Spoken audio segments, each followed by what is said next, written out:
All right, so let's take a look at this next group of writers here.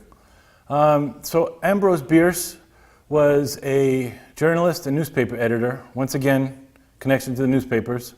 He was part of the San Francisco Chronicle, which is our circle, which is a small group of writers here. And he's known for his satire and criticism. And here's a picture of him here.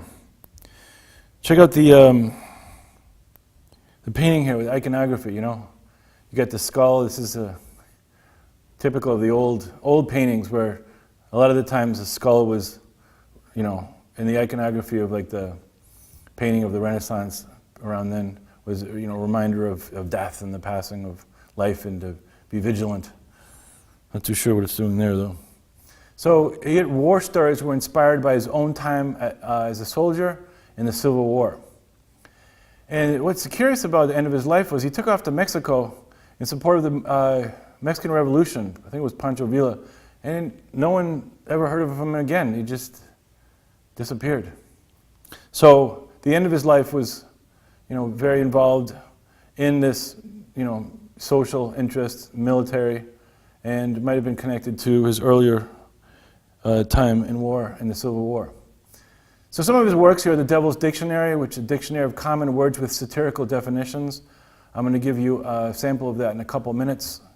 Also, The Death of Halpin Frasier, which was a ghost story. You can see different genres there.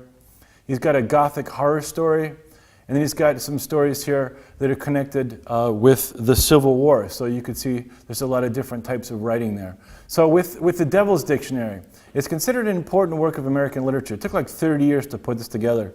And he did this over time in magazines and newspapers. So let's take a look at this. So these are satirical definitions to to regular words. So what's an egotist? A person of low taste, more interested in himself than in me. Ha ha. Faith. Belief without evidence in what is told by one who speaks without knowledge of things without parallel. Next writer, Henry James. You know, he's a realist with a different focus. He talked about more upper class and seemingly British style. Some people confuse him as, actually I was, you know, when I first read him too, I thought he was British. But he has this British style. But we'll see how he works the American twist in there in a couple of minutes. So he does talk about the naive Americans abroad and the interaction with the more sophisticated, old school Europeans. And here's a picture of him here. And you can see here that it's interchange with the classes and social values. Once again, very realist in that sense. Everything we've looked at so far has to do with classes and social aspects of society. So this is most seen in Daisy Miller, a study, and followed up by Portrait of a Lady and other works. And just to take a look at this for a sec, because, you know, once again, it's good to know some of these works themselves, who are the characters, and what happened in them. So she's an adventurous young American, socially navigates through various cities in Europe. She meets somebody, takes an interest in her individualistic and non-conventional manners. That's the juxtaposition between, you know, the whimsical American, naive, fun, as opposed to the more reserved European traditional style person. And that juxtaposition is evident in this particular work. So she then has an affair with another fellow, Giovanelli, with whom she's caught infraganti in the Colosseum in Rome, and Winterbourne warns her that she may get sick, which she eventually does and dies. But before her passing, she writes a note to Winterbourne and tells him of her appreciation of him. So, you know, this is the famous scene at the end of this particular work here. But you know, what's interesting about that is there are different ways of interpreting the outcome of Daisy Miller. Because in the end, you know, is it a warning against Americans, you know, young, to be careful about going abroad in that sense at the time? Or was it a testament of someone that's young and free and does what she wants, regardless of the outcome of what might happen? You know, so some different ways of looking at that. But James was also interested in naturalism and the psychological motives of his characters, as you could see in some of his other works here, in the Bostonians and The Turn of the Screw.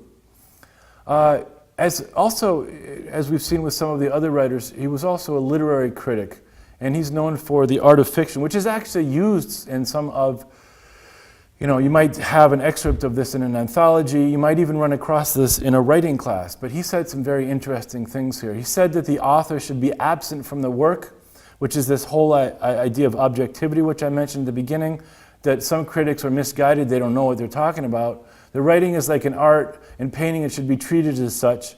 And the free will and conscious creativity should work within realism of what is true to life. And this is important also in the idea of using your talent to be able to create or recreate what you see. Sarah Orne Jewett here, a regionalist writer from Maine. I'm going to point out this one work here. I want you to also think about the importance of this. Regionalist writer from Maine. We've seen a lot of different areas here, but now we've got the north and northeast here. Another writer connected to other writers. She's connected here, and this is the relationships that they have in general are very, very, very interesting. The different writers that know each other, how writers help each other out, and a lot of the differences, a lot of the time, that some of these writers have. A picture of her there. So she was a longtime friend of Annie Adams Field, with whom she lived for the rest of her life after his passing. An interesting social part there of two people living together. She wrote this one short story called A White Heron, part of one of her more known short stories. And this is an interesting short story because, let me just explain this for you here. Sylvia is a young girl who lives with her grandmother in the woods of Maine. She loves the natural beauty around her. So this is the part of the regionalist part of describing the natural beauty of Maine. A hunter she meets offers a reward if she helps him find a white heron. She finds one but does not reveal the whereabouts because she chooses the preservation of natural beauty over the financial gain.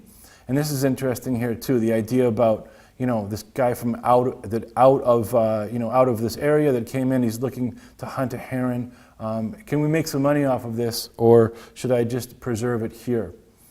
Let's take a look here at Kate Chopin, a regionalist writer who was recognized after she passed away of her importance in American letters. And here is a picture of her here. So she was difficult particular situation. Single mother of 6. She wrote about women's issues and the fin de siècle social norms. So fin de siècle, it means end of century, right?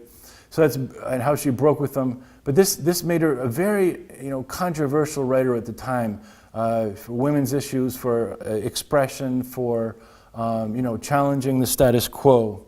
And this you could see in The Awakening. Her regionalism was centered on the Cajuns and Creoles of Louisiana, as you can see in the 23 stories in these 2 books here. So another regionalist writer of the South. Her characters challenge their social and economic status and the mores of the times, as is done with all of these writers, describing what you see, describing the characters, how they interact, and showing a lot of the social ills of the time. Now, this is Desiree's Baby, a particular story here about the character of foster parents marries a plantation owner, has a baby with darker skin, which lays question to her own heritage. So yeah, once again, it comes across the idea of slavery here, a lot of the social issues that are happening and that are important at the time. Now, this book here, The Awakening, this is her most controversial work, and it damaged her reputation at the time as a writer, but rediscovered now and just kind of on the forefront of expression, not accepted at the time, but now recognized as an important work. So it's important because of the work on women's issues here. We're coming across a lot of women writers here writing about women's issues, and this is a lot of the time when a lot of the women are starting to write about women characters, about situation at the time, and this is where a lot of the women's writings at the end of the 19th century, up into the 20th century, where we have a lot of the important feminist writing coming out of American letters. So she was considered a feminist because of how the protagonist, Edna Buentello, rebelled against the traditional attitudes of motherhood, marriage, and fidelity. So let's take a look at what happened there. She's on vacation with her family. She meets Adele and a young swinger, Robert, who help awaken her artistic and sexual sensibility. She leaves her husband Robert and has an affair with Alcée, but still has an epistolar relationship with Robert. Epistolary, still writes letters with him in that regard. So she hasn't lost contact with her family. And you can see here, as we move along, a lot of this idea of like, is it, should I have an affair, move away from my family? What are my responsibilities? What should I be doing? What do I want to do? As Adele reminds Edna of her responsibilities to her children and family, Edna's torn between desire and duty, and she walks into the sea. So this ending here, actually this is, walking into the sea is something that, it's not really a romantic ending, but an ending like that, an ending in this, suicide of walking into the sea. So was she a victim or was she selfish? Was she a victim of her circumstances? Was she, out of time? Should she have, would this be okay later on? Would this, as we see in the Scarlet Letter, same issue happened. Definitely had a negative effect on the characters of that story. Or was she just selfish? I mean, should she have been,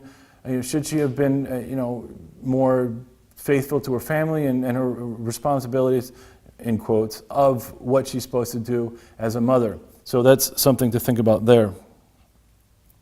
Booker T. Washington. Very important, another person that I am familiar with from high school. Autobiography, Up From Slavery, was the most important work in the times of the African American experience. And here we have a picture of him. Notably here, he also wrote towards the end of his life, Tuskegee and Its People, and the story of the Negro. But he's known as an educator and a voice of for African Americans. Let's take a look at this here. So he received honorary doctorates from Harvard and Dartmouth, and he was the first African American to be received at the White House with honors. And it's important to see here the connection now with African Americans in education, with the letters, with writing, with being involved in mainstream society, and moving up and getting honorary degrees from these wonderful institutions. And we're going to see in the future how he had different ideas than other African American writers at the time, but here is basically what he thought. He believed in the fruits of hard work and how recognition can come from individual effort. And it didn't think that African Americans should, necessarily oppose, the status quo. They should work as hard as they can to move forward and work alongside whites for change in that sense, not as radically opposed to the status quo as some of the later writers. So he supported education for self-fulfillment, and which is very important for a lot of the writers at the time, even if they had different ideas on how African Americans should advance their voice in society. Everyone across the board understands the importance of education and how that is important in self-fulfillment and in instigating change. So he was the first leader of the Tuskegee Institute of Alabama, which is an important institution. And you can see here how this is starting to become a definite part of how change in America is happening.